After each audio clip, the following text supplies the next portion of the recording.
CH11 खुशी का माहौल पता है मधु, आज सर ने पहली बार मुझे गले लगाया और बोले I am proud of you. इतनी खुशी हुई क्या बताऊं। वहां मौजूद हर शख्स की निगाहें मुझ पर लगी हुई थी। उत्साहित होकर रमेश ने माधवी को बताया, ये तो बहुत खुशी की बात है। और वह जो पत्रकार थे वह सब आपसे क्या सवाल कर रहे थे। माधवी की आंखों से खुशी टपक रही थी। बस ज्यादातर यही पूछ रहे थे कि आपको किस तरह पता चला कि जिनका कत्ल हुआ है असल में वह जिंदा है, रमेश ने बताया। और नहीं तो क्या, यही सबसे बड़ी शॉकिंग न्यूज़ है कि जिसके कातिल को ढूंढते फिर रहे थे वही खुद जिंदा निकल कर आ गई, माधवी ने ताली मारते हुए कहा। मैंने उन्हें पूरा सीक्वेंस बताया कि मैंने कैसे किसका पीछा किया और किस तरह से मुझे शक हुआ कि कमरे के अंदर कोई छुपा बैठा है, लेकिन मुझे यह नहीं पता था कि कौन छुपा बैठा है। मैं तो सोच रहा था कि ड्राइवर ही कातिल है और वो कुछ छुपा रहा है बस, रमेश बहुत खुश होते हुए बताया। जैसे ही पत्रकार लोग सर से बोले कि आपका इंटरव्यू लेना है, सर ने कहा आज मेरा इंटरव्यू नहीं, रमेश का इंटरव्यू लो, क्योंकि इस उपलब्धि का सेहरा रमेश के सर पर ही बदना चाहिए, रमेश ने विजयी मुद्रा में बताया। माधवी और शिवी आंखें फाड़े सारी घटना का ब्यौरा सुन रहे थे।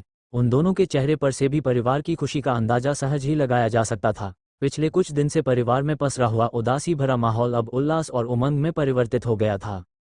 रमेश जैसे ही आगे कुछ कहने वाले होते तभी किसी का फोन आ जाता। ज्यादातर फोन उठाते ही वो सबको थैंक यू, आपका आशीर्वाद है, आप सबकी शुभकामनाएं हैं, यही शब्द कह रहे होते।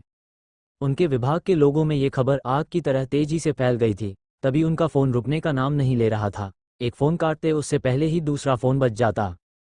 जब से रमेश वापस लौटे थे तब से तीनों लोग ड्राइंग रूम में सोफे पर जमे पड़े थे। बीच बीच में रमेश शिवी की तारीफ करते हुए कहते, ये सब तेरी वजह से हुआ शिवी, मैंने तो उम्मीद ही छोड़ दी थी। बार बार मेरे साथ यही धोखा होता था कि मेहनत मैं करता था और बाजी कोई और मार ले जाता था। कभी मैंने क्रेडिट लेने की कोशिश भी नहीं की, सोचता था जो भी हो रहा है ऊपर वाले की यही मर्जी है।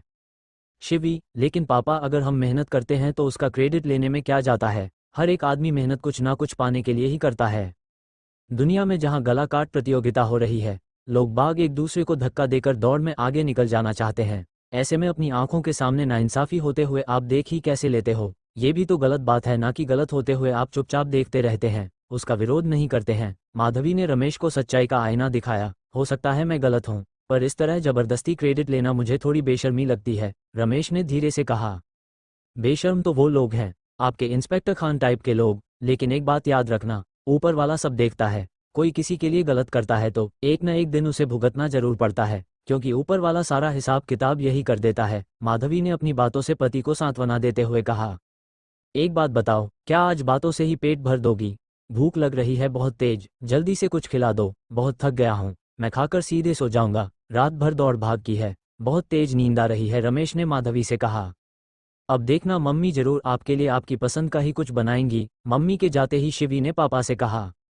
ये सुनकर रमेश ने शिवी के गाल थपथपा दिए और कहा, अब तुम जाकर अपनी पढ़ाई कर लो, तुमने भी कल रात ठीक से पढ़ाई नहीं की होगी।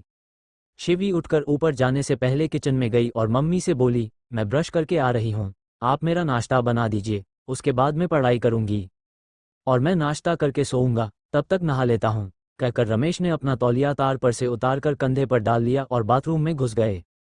कुछ देर बाद नाश्ता करके रमेश जब सोने जाने लगे तो उन्होंने माधुरी से कहा, मैं ऐसा करता हूँ, अपना फ़ोन ऑफ कर देता हूँ, वरना बार बार लोग ऑफिस से मुझे फ़ोन करते रहेंगे। बाई चांस किसी का तुम्हारे नंबर पर फ़ोन आता है तो बता देना मैं सो रहा हूँ। अब मैं लंच के बाद ही थाने जाऊँगा, मुझे 1 बजे उठा देना। यह उत्सव जैसा माहौल शायद कुछ दिन का ही मेहमान था। कहते हैं सब दिन होत न एक समाना। उसी तरह ये खुशी का दिन भी यूं ही निकल गया। अगले कुछ दिन शायद फिर उसी तरह के आने वाले थे जैसे पहले थे, क्योंकि यह तो बहुत अच्छी जानकारी मिल गई थी कि असल में किरण अग्रवाल का मर्डर नहीं हुआ है। लेकिन अब एक नई समस्या खड़ी हो गई थी कि अगर किरण का मर्डर नहीं हुआ तो किसका मर्डर हुआ है और किसने किया है, ये सबसे जटिल प्रश्न था। इन सवालों के जवाब ढूंढना अब और भी कठिन हो गया था। लेकिन सबसे अच्छी बात यह थी कि पहले की तरह रमेश ने हथियार नहीं डाल दिए थे, बल्कि वह पूरी ऊर्जा के साथ इस केस में आगे बढ़ रहे थे और उन्हें पूरी उम्मीद थी कि वह जल्द ही किसी न किसी नतीजे पर अवश्य पहुंचेंगे। CH12 हेड ऑफिस की मीटिंग। रमेश उठिए, आपका फ़ोन कई बार बज चुका है, मैंने आपको नहीं उठाया, लेकिन इस बार देखा आपके DSP साहब का फ़ोन है, रमेश को हिलाते हुए माधवी ने कहा। ओहो, चैन से 2 घड़ी सोने भी नहीं देते, क्या टाइम हो गया? नींद में उबासी लेते हुए रमेश ने पूछा।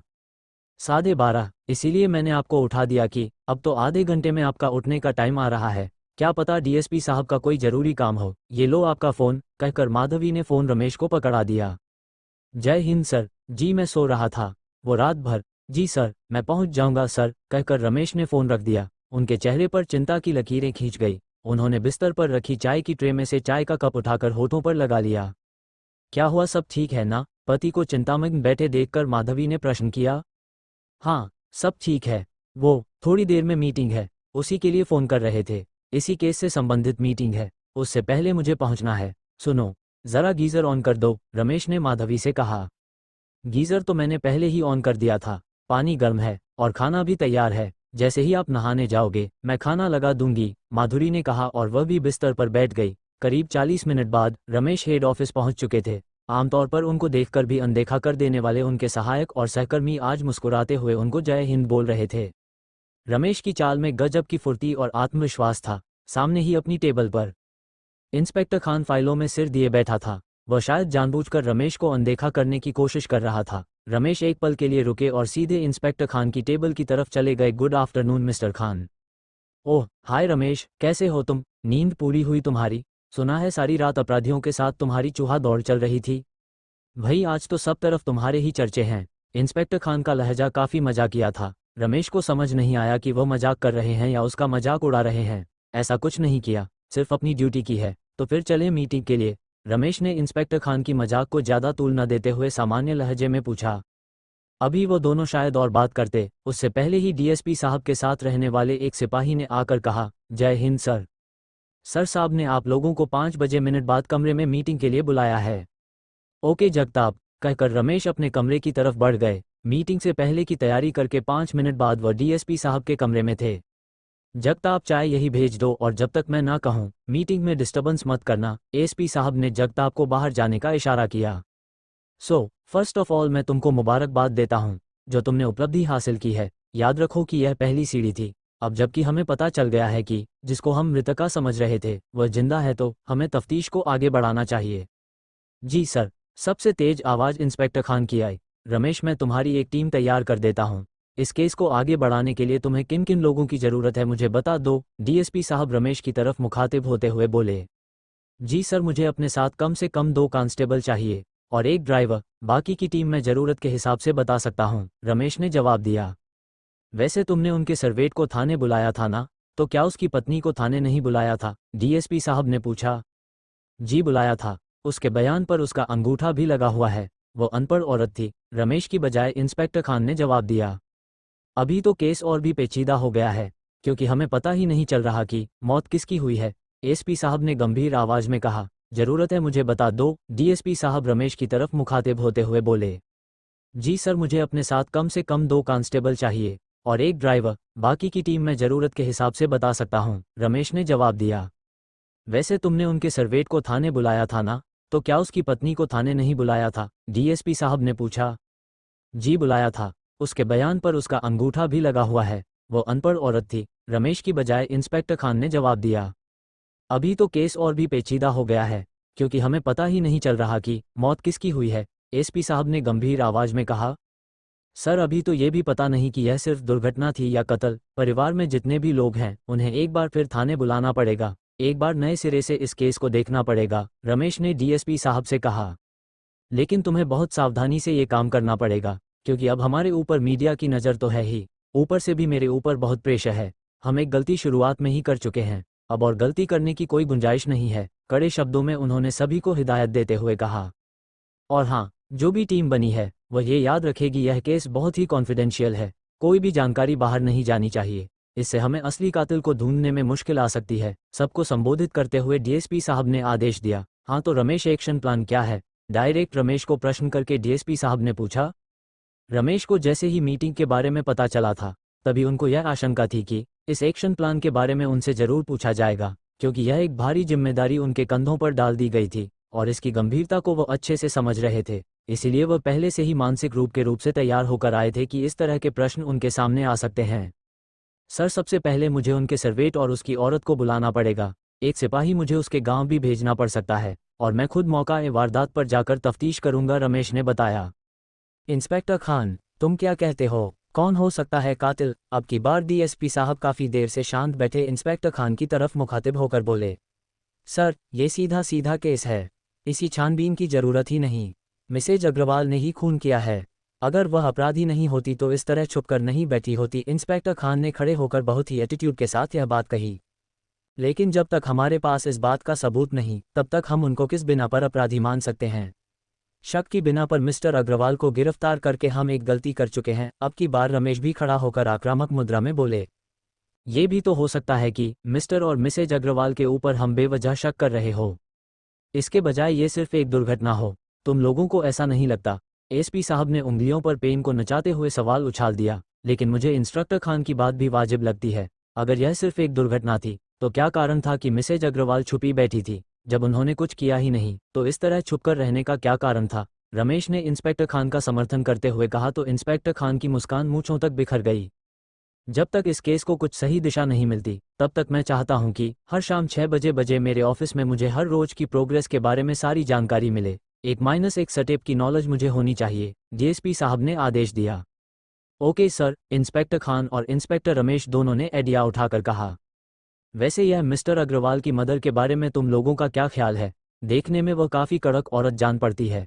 इतनी बड़ी विरासत को संभालना और वह भी अकेली औरत के लिए काफ़ी मुश्किल होता है, और खासकर जब वह औरत विधवा होने के साथ साथ खूबसूरत और जवान भी हो। तब कहीं ऐसा तो नहीं कि इस सारे तामझाम के पीछे असली मास्टरमाइंड वही हो? डीएसपी साहब ने आशंका व्यक्त की। लेकिन वह तो चल फिर नहीं सकती, अकेले उनके बस का कुछ भी नहीं है। अगर उन्होंने किया भी होगा तो किसी न किसी को अपने साथ शामिल किया होगा। एक बार अगर असली कातिल सामने आ गया तो मास्टरमाइंड भी पकड़ा जाएगा ही, इंस्पेक्टर खान ने जवाब दिया। वह अपने रोजमर्रा के काम के लिए भी नौकरों के ऊपर निर्भर है, और फिर इस कत्ल की कोई वजह भी समझ नहीं आ रही। मैंने सुना है कि अपनी बहू के लिए वह काफ़ी परेशान थी, उतना जितना कि उनका बेटा भी नहीं था, रमेश ने बताया। मुखबिर, रमेश, मुखबिर लगाना पड़ेगा। इन बड़े परिवारों की असलियत हमेशा वह नहीं होती जो हमें और तुम्हें दिखाई देती है। बहुत बड़े बड़े राज छुपे होते हैं इन लोगों के इस साम्राज्य के भीतर, डीएसपी साहब ने आंखें छोटी करके सोचते हुए कहा। यही बात मैं कहना चाहता था सर। रोहित अग्रवाल भी उतना दूध का धुला नहीं है जितना वह दिखा रहा था। बहुत ही आशिक मिजाज आदमी बताया जाता है। सुरा और सुंदरी दोनों का ही शौकीन है वह। बेशक वह जमानत पर रिहा हो गया हो, लेकिन अभी भी वह संदेह के घेरे से बाहर नहीं है, रमेश ने अपना शक जाहिर करते हुए कहा। अब मैंने ये तुम पर छोड़ दिया है। जिस पर भी शक हो, जहां से भी तुम्हें कोई सुराग मिले उसे पकड़ लो। जल्द से जल्द हमें इस केस को सॉल्व करना है, डीएसपी साहब ने कहा। हेड ऑफिस से बाहर निकलकर रमेश ने अपनी मोटरसाइकिल उठाई और सीधा थाने पहुंच गया। उसे अपनी टीम के कांस्टेबल से बात करनी थी, जो 2 कांस्टेबल उसको चाहिए थे। वह देखना चाहता था कि किस किस को अपनी टीम में ले। भगत राम राणा एक अधेड़ उम्र का करीब 50 वर्षीय कांस्टेबल था। ज़्यादातर लोग उसकी उम्र की वजह से उन्हें इज्जत तो काफ़ी देते थे, परंतु ऐसा कोई काम उन्हें नहीं दिया जाता था जिसमें ज़्यादा भागदौड़ की ज़रूरत पड़ती है। आमतौर पर भगत राम को अपने जवानी के किस्से सुनाते मैंने देखा था। ऑफिस का काफ़ी काम भगत राम के जिम में था। उनके बच्चे भी शादी लायक हो गए थे, परिवार से वह काफ़ी सुखी थे। वैसे तो उन्हें रिटायर होने में अभी काफ़ी साल बाकी थे, परंतु शायद उन्होंने अपने आप को रिटायर मान लिया था। किसी भी अफसर से वह अपने लिए कोई काम नहीं मांगते थे, खासकर ऐसा काम जिसमें उन्हें अपना कोई हुनर दिखाने का मौका मिले। उनको फाइलें इधर से उधर ले जाते हुए रमेश काफ़ी देर से देख रहे थे। ना जाने क्यों भगत राम को वह अपनी टीम में देखना चाहते थे। उसकी खास वजह ये थी कि एक तो उन्हें दुनियादारी का बहुत अनुभव था, और दूसरा रिटायर होने से पहले अवश्य ही वो कोई बड़ा केस सुलझाने वाली टीम में शामिल होने का इच्छुक हो। दूसरा महेश तिवारी के बारे में एक बात प्रसिद्ध थी कि रिश्वत लिए बिना वह कोई काम नहीं करता। तेज तर्रार, दुबला पतला, तिकड़मी, चालाक। वैसे तो वो पंडित आदमी था। शराब मौसम बच्ची को मांस मच्छी को हाथ भी नहीं लगाता था। उसकी एक ही कमजोरी थी, पैसा। उम्र करीब 34-35 रही होंगी, परंतु अपनी मेहनत और तिकड़म से उसने अपने पास अच्छी खासी जायदाद इकट्ठी कर ली थी। जिस अफसर के साथ उसे रिश्वत लेने का मौका मिलता, वो उसी के साथ जुड़ जाता। कहते हैं आदमी अपने जैसे लोगों को ढूंढ ही लेता है। वैसे तो रमेश और महेश तिवारी का काम करने का अंदाज एकदम अलहदा था, परंतु कहते हैं कि विपरीत स्वभाव के लोग एक दूसरे से ज़्यादा आकर्षित होते हैं। एक तरफ रमेश, जिन्होंने जिंदगी में कभी रिश्वत को हाथ भी नहीं लगाया, पैसे से उन्हें कोई मोह नहीं था। उनकी दिली तमन्ना थी कि वह कोई भी ऐसा कारनामा करें, मतलब कोई भी हाई प्रोफाइल केस जरूर सॉल्व करें, जिससे हर तरफ उनकी वाहवाही हो, अखबारों में उनकी फोटो छपे, दोस्तों रिश्तेदारों में उनकी पूछ हो। उनके लिए उनकी तनख्वाह ही काफ़ी थी। ना अच्छे कपड़े पहनने का शौक, ना ही दोस्तों के साथ खाने पीने का शौक। ज़्यादा पैसे का उन्हें करना ही क्या था। ले देकर एक ही औलाद थी, उसकी भी उन्हें चिंता नहीं थी। वह जानते थे कि कुशाग्र बुद्धि की शिविका अपने करियर को लेकर बचपन से ही बहुत क्लियर है। वह जो भी ठान लेती है उसे करके ही रहती है, इसलिए ना तो उसके करियर की उन्हें चिंता थी और ना ही उसकी शादी की। शिविका नहीं होश संभालते ही अपने पापा को ये बता दिया था कि वो उसी से शादी करेगी जो दहेज नहीं लेगा, और बचपन से लेकर अब तक यानी समझदार होने तक वह अपनी बात पर कायम थी। मतलब जो भी फैसला उसने लिया था वह बचपने में नहीं बल्कि समझदारी से लिया था। इस बात का रमेश को बहुत गर्व था। इसीलिए उनकी जिंदगी का एक ही दिन था कि देश की सेवा वह जी जान से करना चाहते थे। दूसरी तरफ महेश तिवारी, हालांकि रमेश की तरह उनका लंबी अवधि का अनुभव नहीं था, परंतु इन कुछ सालों में ही वो पुलिस डिपार्टमेंट के जोड़ तोड़ में रमेश से ज़्यादा माहिर हो चुके थे। एक से एक फैशनेबल महंगे कपड़े लेना, लेटेस्ट मॉडल की गाड़ियां और घूमना फिरना, यही महेश तिवारी का जिंदगी का असली मकसद था। उसकी आधुनिका पत्नी और 2 छोटे बच्चे थे। हालांकि उनकी ज़रूरतें उतनी नहीं थी जितना पैसा महेश कमाता था। जहां वह कैश नहीं ले पाता था वहां से वो महंगे गिफ्ट्स ले लेता था, और इसमें से कुछ ऐसे गिफ्ट्स भी थे जो आदमी जिंदगी भर कमा कर भी ना खरीद पाए। मतलब बड़े बड़े बिल्डर्स से उपहार के तौर पर उसने एक आध फ्लैट्स भी ले लिए थे।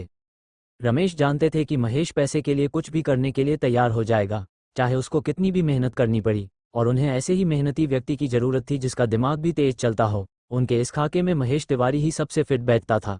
एक ही समस्या थी कि महेश तिवारी को इस केस से कुछ हासिल होने वाला नहीं था सिवाय नाम के, लेकिन इस नाम में महेश का कोई इंटरेस्ट नहीं था। अपनी टीम में लेने के लिए रमेश को कोई ना कोई जुगत भिड़ानी पड़ेगी।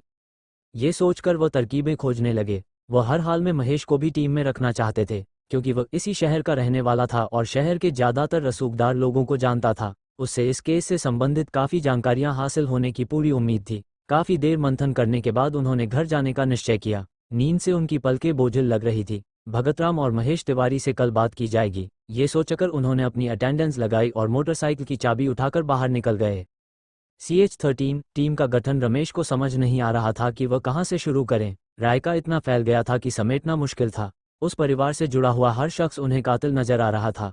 हर बंदा शक के घेरे में था। टीम तो उन्होंने बना ली थी, परंतु अभी तक टीम से बात भी नहीं की थी। सबसे पहले तो टीम को एकजुट करना था, और उस पर कौन कितना दिलचस्पी से काम करेगा इस पर उन्हें थोड़ा शक था। शिवी कहाँ है, सो रही है क्या? घर पहुंचते ही उन्होंने माधवी से पूछा। पढ़ रही है, काफी देर हो गई।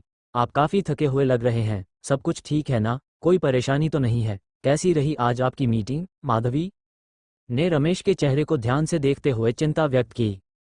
अब तुम एक बढ़िया सी चाय पिला दो, ये सारी थकान मिट जाएगी। तब तक मैं शिवी को बुला कर लाता हूँ। थोड़ा कुछ खाने के लिए भी बना देना, बहुत भूख लगी है। कहते हुए रमेश ऊपर शिवी के कमरे की तरफ सीढ़ियां चढ़ गए। हाय पापा, शिवी ने रमेश को देखते ही कहा और उठकर पापा के गले लग गई। हेलो बेटा, कैसी पढ़ाई चल रही है? 2 दिन से तुमसे तो मेरी बात ही नहीं हो पा रही है। अगर पढ़ाई से थोड़ा रेस्ट लेना है तो नीचे आ जाओ, साथ में चाय पीते हैं, थोड़ी गपशप भी हो जाएगी। फिर तुम अपनी पढ़ाई और मैं अपने काम में बिजी हो जाऊंगा। मैं जब तक फ्रेश होता हूँ, तुम्हारी मम्मी चाय बना रही है, तुम नीचे आ जाओ। कहकर रमेश ने शिवी के गाल थपथपा दिए और नीचे उतर गए। कुछ देर बाद तीनों ड्राइंग रूम में बैठे चाय के साथ सैंडविच का आनंद ले रहे थे। मुझे एक चीज समझ में आई कि इंस्पिरेशन आपको कहीं से भी मिल सकती है, बैठते ही रमेश ने कहा। हाँ, ये तो बिल्कुल सही बात है। हर एक से हमें कुछ ना कुछ सीखने को मिलता ही है। लेकिन आज अचानक आपने यह बात क्यों कही? माधवी ने पूछा। तुम लोगों से मैंने आज तक अपना कोई केस डिस्कस नहीं किया था, लेकिन जिस चीज़ को मैंने डिस्कस किया उसके लिए मुझे कितनी सारी मदद मिल गई तुमसे। ऐसा सोचकर मैंने यह बात कही। ऐसा सोचा नहीं था कि पत्नी बच्चों से भी किसी केस के बारे में कोई मदद मिल सकती है। जोर जोर रमेश ने अपने दिल की बात बताई। सभी के पास सोचने का एक अलग ही तरीका होता है, इसीलिए हमेशा दूसरे की बात भी सुननी चाहिए। क्या पता उस बात में आपका ही फायदा हो, माधवी ने समझाया। अब देखो, हमारी बेटी इतनी छोटी है, परंतु उसने हमें ये समझाया कि हमें आखिर तक कोशिश करते रहना चाहिए। मतलब सफलता हमें कभी भी मिल सकती है, और वही हुआ। मैंने इस केस से बिल्कुल ही उम्मीद छोड़ दी थी, लेकिन आज तुम दोनों की वजह से मैं इस केस को हैंडल कर रहा हूँ। और आज की बात बताता हूँ। आज की मीटिंग में मुझे ये काम सौंपा गया है कि जल्द से जल्द मैं कातिल का पता लगाऊं, रमेश ने कहा। क्या पापा, अभी तो हमने आपकी इस सक्सेस को ठीक तरह से एंजॉय भी नहीं किया था। अभी मेरे एग्जाम खत्म होने के बाद मैं सोच रही थी कि आपसे एक बढ़िया सी पार्टी भी लूंगी, शिवी ने शिकायती लहजे में कहा। पार्टी तो मैं दे दूंगा, लेकिन काम मुझे अभी से शुरू करना है। तुम दोनों को अभी मैंने यहाँ इसलिए बुलाया है ताकि तुम लोगों का नजरिया भी जान सकूं, रमेश ने कहा। किसके बारे में बात कर रहे हैं आप? कौन सा नजरिया? माधवी ने जिज्ञासा व्यक्त की। अब जब ये पता चल गया कि मरने वाली मैसेज अग्रवाल नहीं थी, तो पहला सवाल यह आता है कि फिर वह कौन थी? अगर यह मान भी लिया जाए कि वह उनकी नौकरानी थी तो ये संभव ही नहीं है, क्योंकि नौकर और नौकरानी दोनों उसी दिन शाम को गांव के लिए निकल गए थे। तो फिर मरने वाली औरत कौन थी? यही सवाल सबसे बड़ा है। तुम दोनों का क्या ख्याल है, बताओ, रमेश ने सवाल पत्नी और बेटी की तरफ छोड़ दिया। मुझे तो लगता है मैसेज अग्रवाल ने नौकरानी को मार दिया। ये भी हो सकता है कि पति ने पत्नी को मारने के लिए सारी प्लानिंग की हो, लेकिन पत्नी की जगह है नौकरानी मर गई, माधवी ने शक जाहिर किया। पापा, आपको पोस्टमार्टम रिपोर्ट देखनी चाहिए, क्या पता उससे कोई जानकारी मिल जाए, शिवी ने याद दिलाया। ये बात बिल्कुल सही बोली तुमने। अभी जाकर मैं सबसे पहले पोस्टमार्टम रिपोर्ट देखता हूँ। वैसे तुम्हारे एग्जाम्स कब खत्म हो रहे हैं? पापा ने शिवी से पूछा। अगले हफ्ते, उसके बाद मैं आपकी इस केस में मदद करूंगी, शिवी ने सोफे पर उछलते हुए कहा। यही मैं कहने वाला था, अब तुम्हारी मदद की जरूरत पड़ेगी, लेकिन किसी को यह नहीं पता चलना चाहिए कि तुम मेरी बेटी हो। ये काम तुम्हें बहुत ही चुपचाप करना पड़ेगा, पापा ने शिवी को समझाया। लेकिन पापा, अब मेरा कोठी में जाना बहुत मुश्किल होगा। पहले तो मैं इस बहाने से चली जाती थी कि बूढ़ी आंटी अपनी बहू को बहुत मिस कर रही होंगी, अब क्या कहकर जाऊं? शिवी के चेहरे पर निराशा झलक रही थी। अब तो और भी अच्छा है, ये बोलकर जा सकती हो कि तुम्हें पता चला कि उनकी बहू वापस आ गई है, इसलिए मिलने आए हो, माधवी ने सलाह दी। हाँ, ये बिल्कुल सही रहेगा, शिवी ने चुटकी बजाते हुए कहा। और पहले की तरह तुम रिकॉर्डिंग भी करना, क्या पता हमें उनकी कोई ऐसी बात पता चल जाए जो अभी तक पता नहीं हो। ज़्यादा से ज़्यादा कोशिश करना कि तुम घर के नौकर, ड्राइवर इत्यादि से बात कर सको। खैर, अभी तो कई दिन है, तुम पढ़ाई पर ध्यान दो, अगले हफ्ते से तुम्हारा काम शुरू हो जाएगा, पापा ने शिवी को सारी योजना समझाते हुए कहा। अगले दिन अखबारों में रमेश का नाम सुर्खियों में था। हर अखबार में मुख्य पृष्ठ पर उनकी फोटो छपी थी। शिवी ने सारे न्यूज़पेपर इकट्ठे करके उनके कटिंग्स निकाल ली थी। माधवी के पास दोस्तों और रिश्तेदारों के लगातार फोन आ रहे थे, लोग उन्हें बधाइयां दे रहे थे। शिवी यह सब देखकर खुशी से फूली नहीं समा रही थी, यही तो वह चाहती थी। आज उसे अपने दोस्तों को ये बताते हुए बहुत प्रसन्नता हो रही थी कि इतने बड़े केस को सुलझाने में उसके पापा की मुख्य भूमिका है।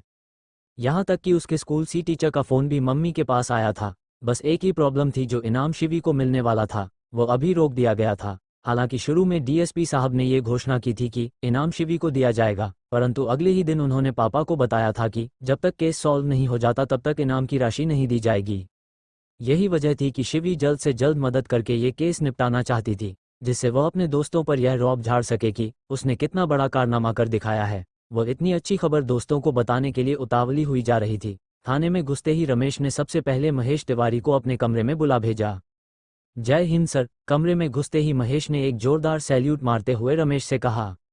मैंने तुम्हें ये बताने के लिए बुलाया है कि अग्रवाल मर्डर केस में तुम मेरी टीम में हो, और हमें आज से, बल्कि अभी से ही काम शुरू करना है, रमेश ने महेश की जय हिंद का जवाब देने के बाद कहा। लेकिन सर, मैं तो अभी खान सर के साथ गजेंद्र सिंह की डकैती के केस में तफ्तीश के लिए जा रहा हूं, आपको किसी और को चुनना पड़ेगा, महेश ने असमर्थता जताते हुए कहा। मेरी डीएसपी साहब से बात हो गई है, इस केस के लिए मुझे जो टीम चाहिए उसमें तुम्हारा नाम भी है। मैं इंस्पेक्टर खान से और डीएसपी साहब दोनों से बात करूंगा। कल से तुम्हें मेरे साथ काम करना है, पर याद रखना इसमें मुझे ना नहीं सुनना है, रमेश ने कड़कदार आवाज में आदेश दिया। महेश के लिए रमेश सर का ये रूप अनोखा था। उसने आज तक कभी भी रमेश सर को इस लहजे में बात करते हुए नहीं सुना था। वह उन्हें एक ढीले ढाले और सुस्त अफसर के रूप में जानता था। इसलिए जैसे ही उसने रमेश का आदेश सुना, उससे कुछ कहते ना बना, वह चुपचाप सिर हिलाकर कमरे से बाहर चला गया। रमेश को लोगों की मनोवैज्ञानिक समझ थी। वह जानते थे कि महेश तिवारी को डांट डपट कर वह अपनी टीम में ले तो अवश्य सकते हैं, लेकिन मनचाहा काम निकलवाने के लिए उसे शीशे में उतारना होगा। तिवारी को बड़े लोगों के बीच में उठना बैठना इसीलिए पसंद था क्योंकि वह उनसे अपना फायदा ले सकता था। यही वजह थी कि वह शहर के बड़े रसूखदार और धनाढ्य लोगों में जान पहचान बनाकर रखता था। उनके छोटे मोटे काम करवाने के एवज में अच्छी रकम ले लिया करता था। रमेश के दिमाग में एक तरकीब आई कि वह तिवारी को अग्रवाल परिवार के नज़दीक लाने का लालच देंगे तो वह जरूर इस केस में दिलचस्पी लेगा, और एक बार उसे दिलचस्पी आ गई तो गाड़ी पटरी पर आ जाएगी। तिवारी भी टीम का वह टेढ़ा मेंबर था जिसे टीम में लाना ही मुश्किल मालूम हो रहा था, लेकिन एक डांट खाकर वह जिस तरह सिर हिलाता हुआ बाहर गया, उससे रमेश की मुश्किल कुछ आसान होती दिखाई दे रही थी। एक महिला कांस्टेबल गायत्री पाठक को भी रमेश अपनी टीम में लेना चाहते थे, और इसके लिए उन्होंने डीएसपी साहब से स्पेशल परमिशन ले ली थी। गायत्री, तुम्हें अग्रवाल मर्डर केस के बारे में पता है ना? आज से तुम मेरे साथ काम करोगी और तुम्हारे लिए मेरे पास एक स्पेशल प्लान है। आशा है तुम्हें तकलीफ नहीं होगी, और रमेश ने गायत्री को बुलाकर कहा। जी सर, लेकिन मुझे क्या करना होगा सर? गायत्री रमेश के सामने एकदम हक्की बक्की खड़ी थी। देखो गायत्री, जहां मर्डर हुआ है उनके घर तुम्हें एक सर्वेंट के रूप में ही जाना पड़ेगा, क्योंकि हमें पूरा शक है कि मर्डर नौकरानी का हुआ है, रमेश ने खुलासा किया। अरे नहीं बाबा, सर आप मुझे वहां मत भेजिए। अगर मुझे कुछ हो गया तो मेरे 2 छोटे छोटे बच्चे हैं, उन्हें कौन देखेगा सर? मुझे बहुत डर लग रहा है, गायत्री ने डरते डरते कहा।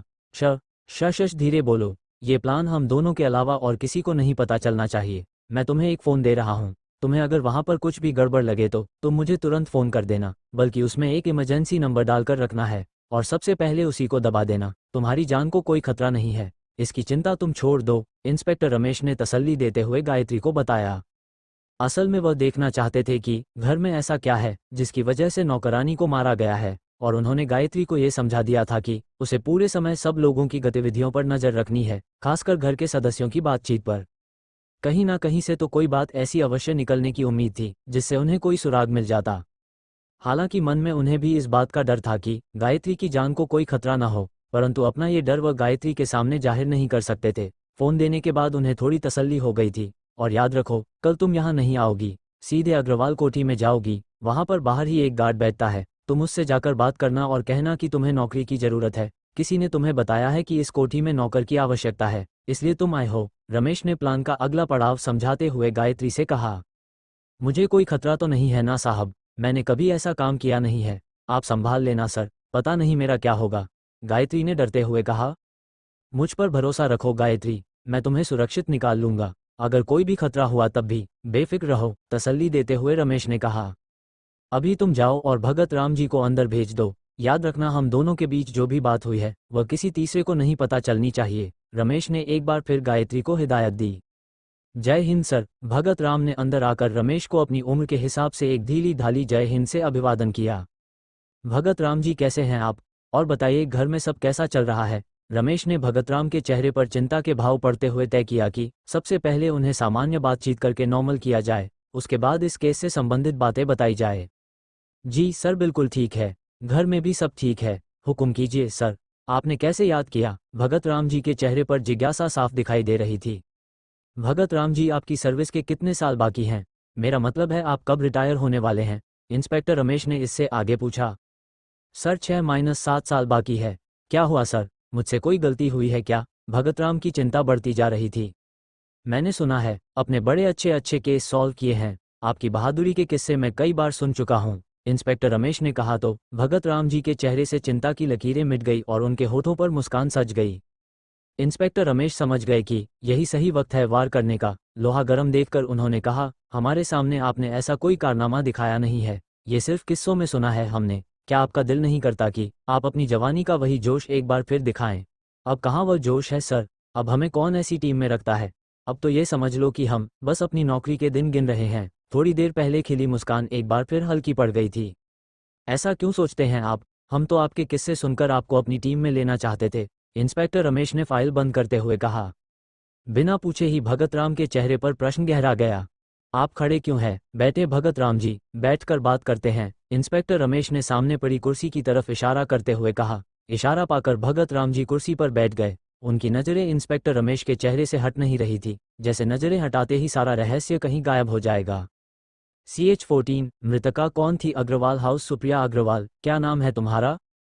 जी गायत्री, सामने खड़ी महिला ने जवाब दिया। वैसे तो वो कोई और नाम सोच कर आई थी, परंतु जल्दबाजी में अपना असली नाम बोल गई। कहाँ रहती हो, सुप्रिया ने अगला प्रश्न किया। गांव में रहती थी, अभी यहाँ आए हूँ, गायत्री ने जवाब दिया। पहले काम किया है कहीं। सुप्रिया अग्रवाल, काम तो नहीं किया, लेकिन जो भी काम आप देंगे जल्दी ही सीख लूंगी, गायत्री ने जवाब दिया।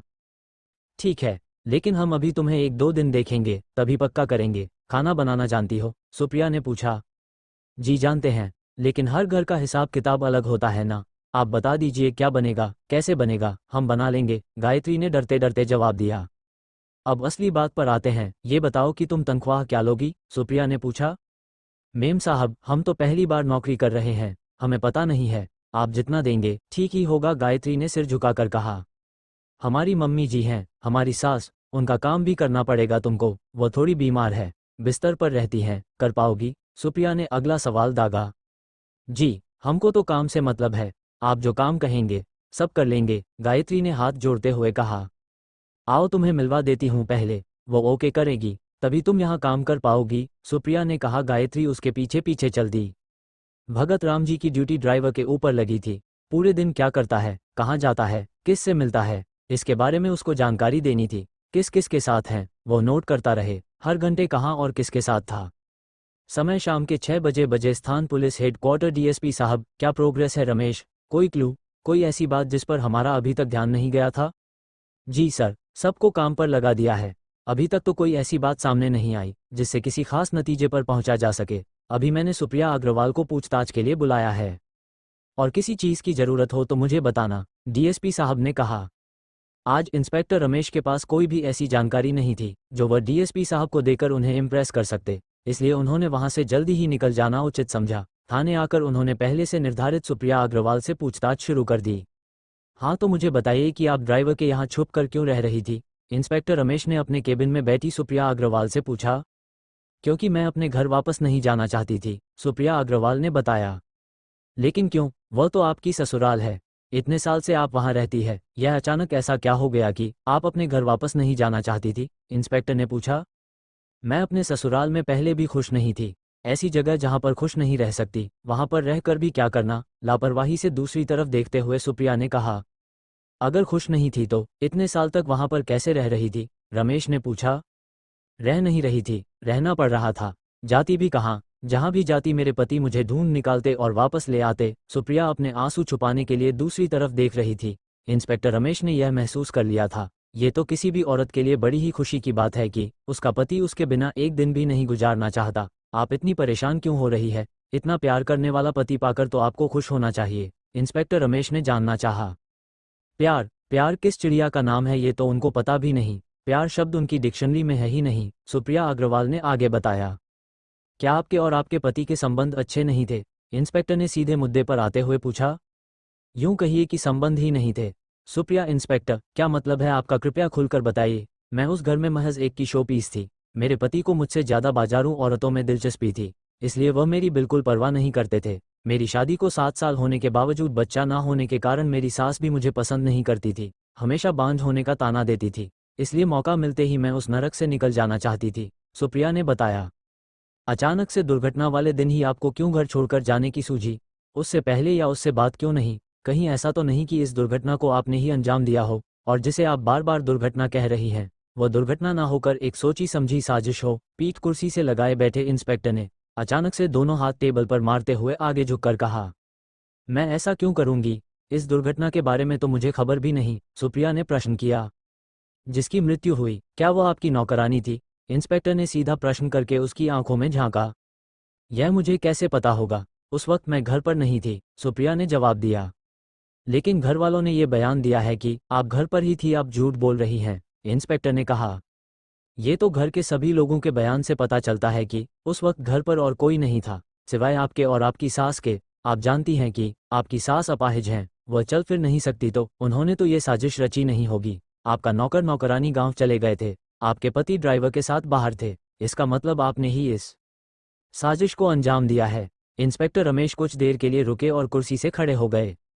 मैंने कुछ भी नहीं किया है, आपको बहुत बड़ी गलतफहमी है, सुप्रिया अब भी अपनी बात पर अड़ी हुई थी। इंस्पेक्टर रमेश चहलकदमी करते हुए सुप्रिया के पीछे चले आए। अब सुप्रिया की पीठ इंस्पेक्टर रमेश की तरफ थी। लेकिन मैं ये जानना चाहता हूं कि आपने उसे मारा क्यों? ऐसी क्या दुश्मनी थी आपकी उससे? इंस्पेक्टर ने चिल्लाकर पूछा। उसके इस तरह चिल्लाने से सुप्रिया एकदम डर गई, उसकी आंखें भय से फैल गई। सहमी सी वो अपनी उंगली पर अपनी साड़ी का पल्लू बार बार लपेटती और खोलती रही। इंस्पेक्टर अब भी उसके पीछे ही घूम रहा था। जिस तरफ भी इंस्पेक्टर के जूतों की आवाज़ आती, सुप्रिया की आंखों की पुतलियां उसी तरफ घूम जाती। मैं आपको किसी अनजान के हत्या के जुर्म में गिरफ्तार करता हूं, इंस्पेक्टर ने अचानक से पीछे से आकर दोनों हाथ टेबल पर जोर से पटके और सुप्रिया की तरफ देखते हुए कहा। सुप्रिया सहम कर पीछे की तरफ हो गई।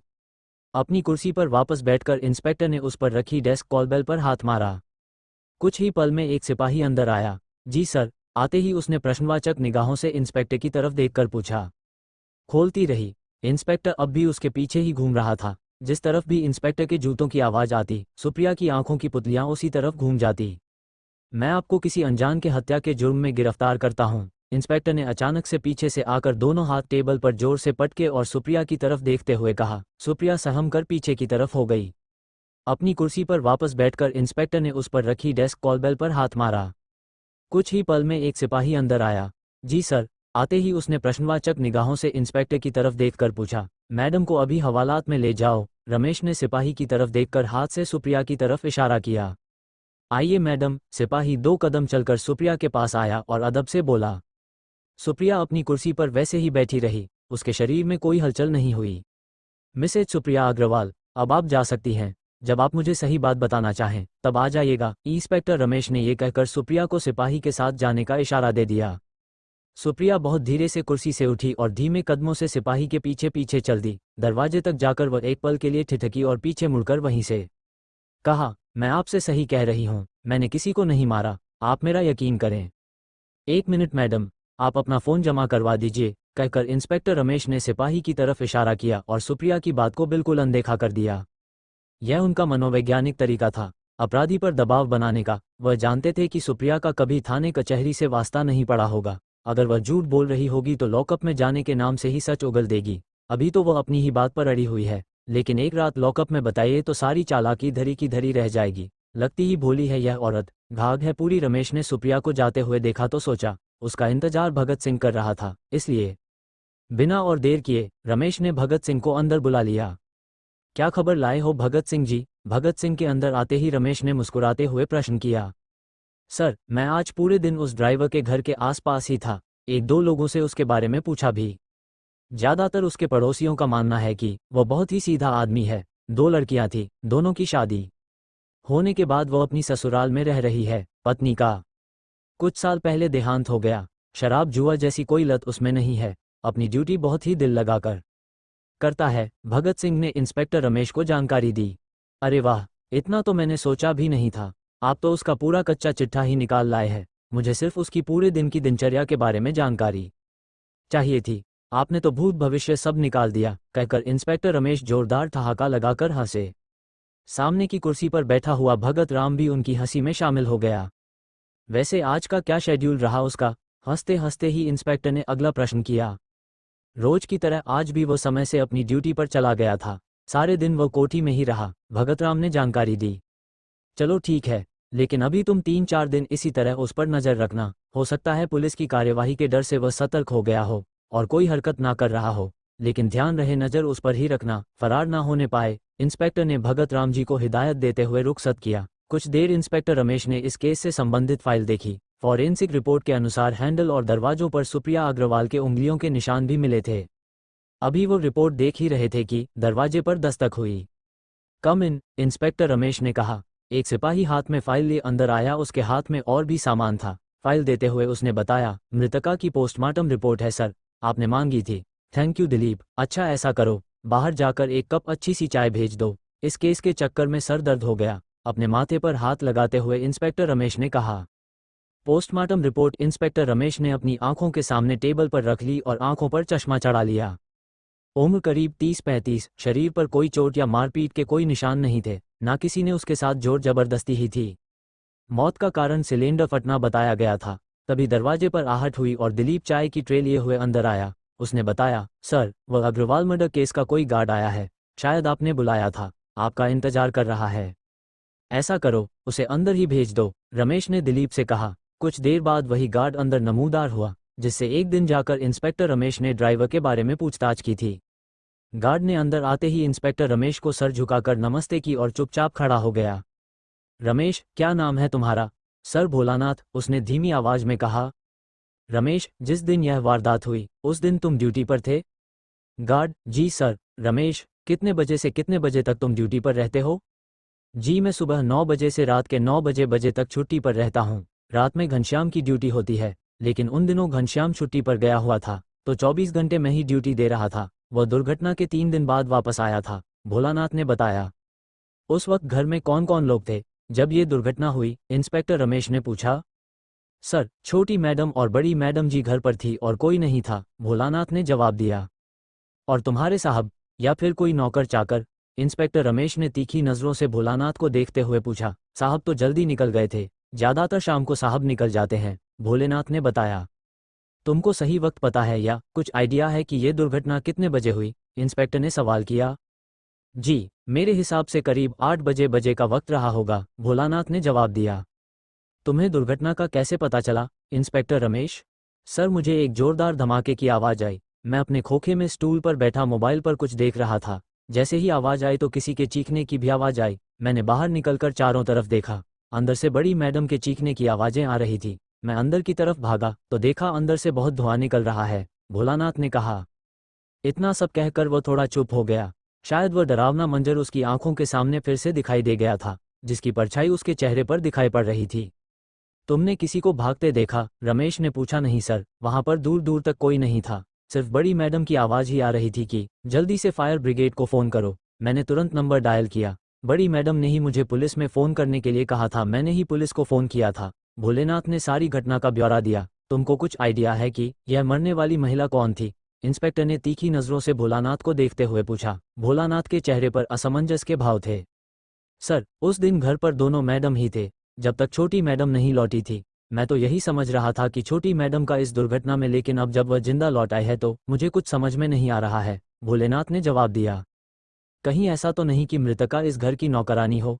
इंस्पेक्टर ने भोलानाथ के चेहरे का मुआयना करते हुए पूछा। नहीं सर, यह नहीं हो सकता, मैंने खुद प्रमिला को जाते हुए देखा था। कहाँ? इंस्पेक्टर रमेश। सर, दोनों मियाँ बीवी गांव जाने वाले थे। वह लोग करीब 7:15 बजे निकल गए थे। भोलानाथ ने पूरी जानकारी दी। और तुम्हारे साहब कब निकले थे? रमेश ने पूछा। सर, वह तो 6 बजे ही चले गए थे। उसके बाद जब मैंने उन्हें दुर्घटना की जानकारी दी तभी वापस आए थे, भोलानाथ ने बताया। CH-15। फिर एक उलझन। भोलानाथ ने बहुत ही दावे के साथ ये कहा था कि घर में उस दिन छोटी और बड़ी मैम साहब के अलावा कोई नहीं था। अगर 2 ही लोग थे और दोनों ही लोग जिंदा हैं, तो तीसरा कौन है जो यहाँ आकर मरा? इसको भी यहीं आकर मरना था, मेरे सर पर मुसीबत डालने के लिए, इंस्पेक्टर रमेश ने सोचा। घर पर कोई रिश्तेदार नहीं आया, कोई बाहर से मिलने नहीं आया, और अगर कोई रिश्तेदार या बाहर से कोई मिलने आता भी तो वह रसोई में क्यों जाता? रसोई में या तो घर की मालकिन जाती या कोई नौकर जाता। एक पल के लिए अगर यह मान भी लिया जाए कि वह नौकरानी की लाश थी, तो फिर जो थाने अपने पति के साथ आई थी वह कौन थी? इंस्पेक्टर रमेश जितना इस गुत्थी को सुलझाने की कोशिश करते, वह उतना ही उसमें फंसते चले जा रहे थे। एक बार फिर नौकर को बुलाना पड़ेगा, और साथ ही उसकी मेहरारू को भी। यही सोचकर इंस्पेक्टर रमेश ने महेश तिवारी को फ़ोन लगा दिया। मुझे पूरी आशा है कि तुम अपना काम पूरा कर चुके होंगे। तुमने मुझसे 1 दिन की मोहलत मांगी थी, जितना जल्दी हो सके मुझसे आकर मिलो। तिवारी के जय हिंद का जवाब देते ही इंस्पेक्टर रमेश ने बिना देर किए आदेश दिया। शाम गहरा गई थी।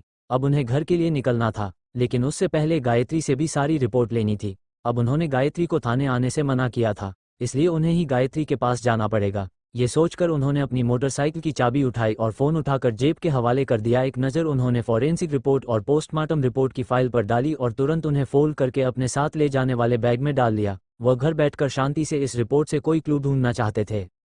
बाहर आकर उन्होंने देखा सड़कों पर स्ट्रीट लाइटें जल गई थी। उन्होंने अपनी मोटरसाइकिल स्टार्ट की और गायत्री के घर की तरफ चल पड़े। गायत्री को उन्होंने फ़ोन करके अपने आने की सूचना दी और नीचे पार्किंग में ही उसका इंतजार करने लगे। तभी उन्हें गायत्री आती दिखाई दी। वह 30-32 साल की, लंबी, छरहरी, खूबसूरत महिला थी। स्वभाव से उसमें कोई भी ऐसा गुण नहीं था जो उसे पुलिस वाली साबित कर सकता। देखने में वह एक सीधी सादी घरेलू महिला लगती थी। सर, आप घर में आ जाते, यहाँ ऐसे खड़े होकर बात करना मुझे अच्छा नहीं लगेगा, आते ही गायत्री ने कहा। अरे ऐसी कोई बात नहीं, घर पर सब होंगे, थोड़ा अजीब हो जाएगा। मैं सिर्फ ये जानना चाहता था कि कल वहाँ पर तुमको क्या देखने को मिला? इंस्पेक्टर रमेश ने सब चीज़ें इग्नोर करके डायरेक्ट प्रश्न किया। सर, मुझसे ये ज़्यादा दिन नहीं होगा। वहाँ तो मुझे घर का सारा काम करना पड़ रहा है। मुझे समझ में नहीं आ रहा कि मैं पुलिस की नौकरी कर रही हूँ या किसी की नौकरानी बन गई हूँ। गायत्री एकदम रुआंसी हो आई। देखो गायत्री, इस पुलिस की नौकरी में इस तरह के रिस्क लेने पड़ते हैं। ये 2-4 दिन की बात है, उसके बाद जैसे ही शब्द क्लियर हो जाएगा तुम वापस थाने आ सकती हो। मैं सिर्फ कुछ दिन की बात कर रहा हूँ, समझ रही हो ना तुम? इंस्पेक्टर रमेश को गायत्री की इस आनाकानी पर थोड़ा गुस्सा आ गया था। जी समझ रही हूँ, पर आप नहीं समझ रहे सर। यहाँ पार्किंग में इस तरह अकेले आपसे बात करने से अड़ोसी पड़ोसी पता नहीं क्या सोचेंगे। हम औरतों को बहुत सोच समझ कर सब करना पड़ता है। अगली बार आप प्लीज़ घर आ जाइएगा। इधर उधर देखते हुए गायत्री ने कहा। हाँ, वह बाद में बात करेंगे। अब ये बताओ वहाँ तुमने क्या देखा? असली मुद्दे पर आते हुए इंस्पेक्टर रमेश ने पूछा। वो जो सुप्रिया अग्रवाल है, वह काफ़ी सीधी महिला लगी। उन्होंने मुझे बार सारा काम समझाया। उनकी सास थोड़ी कड़क मिजाज है, लेकिन अपाहिज है। एक ही चीज़ मुझे अच्छी नहीं लगी, उनके जो हस्बैंड है रोहित अग्रवाल, वह सारे दिन मुझे घूरते रहे। लगता है उनकी नज़रें ठीक नहीं है। एक औरत होने के नाते मैं मर्दों की इस तरह की नज़रों को खूब पहचानती हूँ। वह ठीक आदमी नहीं है। गायत्री एक ही सांस में सारी कहानी कह गई। मोहित अग्रवाल है उसका नाम। गायत्री, ध्यान रहे, कल जब तुम उस घर में जाओगी तो सुप्रिया अग्रवाल वहाँ पर नहीं होगी। मोहित अग्रवाल कोई भी ऐसी वैसी हरकत कर सकता है, तुम चौकन्नी रहना, वह अकेला घर पर होगा। मैंने सुना है वह शाम को 4-5 बजे तक घर वापस आ जाता है, गायत्री को होशियार करते हुए कहा इंस्पेक्टर रमेश ने।